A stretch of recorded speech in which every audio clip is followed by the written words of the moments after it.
உள்ள மக்களுக்கு தமிழ் அறிவுன்றது கொஞ்சம் குறைவா தான் இருக்கு. ஆமா தமிழ்ல எழுதுறதும் சரி, பேசுறதும் சரி, தப்பு தப்பா தான் பேசுறோம். இங்கிலீஷ் கலந்து தான் பேசுறோம். இப்ப ஆமா நம்மளும் பேசிட்டு இருக்கோம்.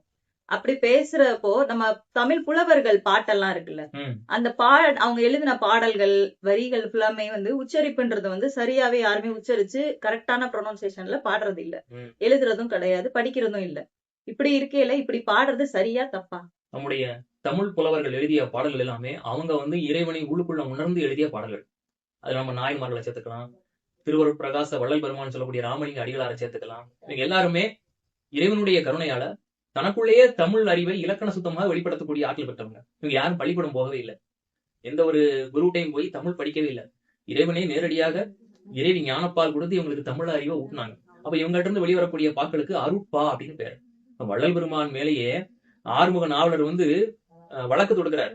இவர் பாடின பாடல்கள் எல்லாமே இவர் பள்ளிக்கூடத்துக்கு போகல, இவர் பாடின பாடல் எல்லாமே வந்து மறுப்பா அப்படின்னு சொல்லி இவர் மேல வழக்கு தொடுக்கிறார். வெள்ளக்காரன் காலத்துல நடக்குது.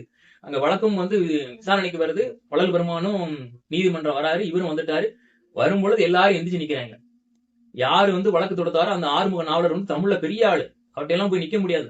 அவரே வந்து என்ன பண்ணாரு, வள்ளல் பெருமானை பார்த்தோன்னே எழுந்து நின்று வணங்குறாராம். அந்த நீதிபதி பார்த்தாரு, வெள்ளக்காரன் நீதிபதி தானோ, பார்த்துட்டு இவர் மேல நீ வழக்கு தொடுத்துக்கப்பா, நீ எதுக்கு எழுந்து நின்று மரியாதை கொடுக்குற எனக்கு தெரியல, அவரை பார்த்தோன்னே எழுந்து வணங்கு. உடனே கேஸ் தள்ளுபடி ஆயிடுச்சு. அப்ப இறைவன் வந்து தமிழ் அறிவை வந்து யாருக்கு வேணாலும் கொடுப்பாரு. இப்ப நம்மள மாதிரி தமிழ் அறிவு குறைவா இருக்கிறவங்க இந்த மாதிரி அருட்பாடல்களை படிக்கிறதுனால நமக்கு தடுமாற்றங்கள் வரும். அவங்க உணர்ந்து பாடினாங்க, நம்ம உணர்வதற்காக பாடுறோம். ஆனா அப்படி பாடினாலும் அதுல ஏதாவது தவறு இருந்தால் நமக்கு ஏதாவது அது கிடைக்காம போயிருமா, பலன் கிடைக்காம போயிருமா அப்படின்னு யாரும் கவலைப்பட வேண்டாம் அப்படிங்கிறத நான் சொல்லவே இல்லை. யார் சொல்றா தெரியுமா? இந்த 100 பாடல்கள், அபிராமி அந்தாதி 100 பாடல் இருக்குல்ல, இத பாடி எழுதிய அபிராமி பட்டர் 88வது பாடல்ல நமக்காக ஒரு அடையாளத்தை வச்சிருக்கிறார். என்ன தெரியுமா? அவர் அவரை பத்தியே சிறுமப்படுத்தி பேசுறார். நான் ஒன்னும் பெரிய புலமை வந்தவன் கிடையாது, பெரிய ஞானியும் கிடையாது.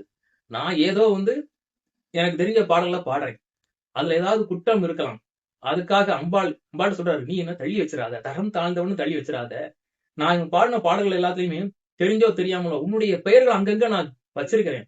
அதனால இதுவும் வந்து ஒரு ஏற்புடைய மொழிதான், ஏற்புடைய பாடல் தான் அப்படின்னு அவரே சொல்ற மாதிரி ஒரு பாடல் இருக்கு.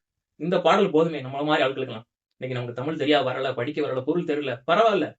அம்பாளுடைய பேர் அங்கங்க சொல்றோம்ல, பைரவி, சாம்பவி, வாராகி, மாலினி, இன்னும் சொல்றோம்ல. இதெல்லாம் சொன்னாலே போதும், அம்பாள் நமக்கு அனுகிரகம் பண்ணுவான்னு உத்தரவு வாங்கியிருக்காரு. அந்த பாடல் படிக்கிறேன். 88வது பாடல். பரம் என்று உன்னை அடைந்தேன், தமியேனும் நானும் உன் பக்தருக்குள் தரம் அன்று. அம்பாளுக்கு கோடிக்கணக்கான பக்தர்கள் இருக்காங்க. அதுல இவன் தரம் தாழ்ந்து போயிட்டான், இவனுக்கு சரியா படிக்க வரல, அதனால இவன் தரம் தாழ்ந்தவன் சொல்லிடாத. தரமன்று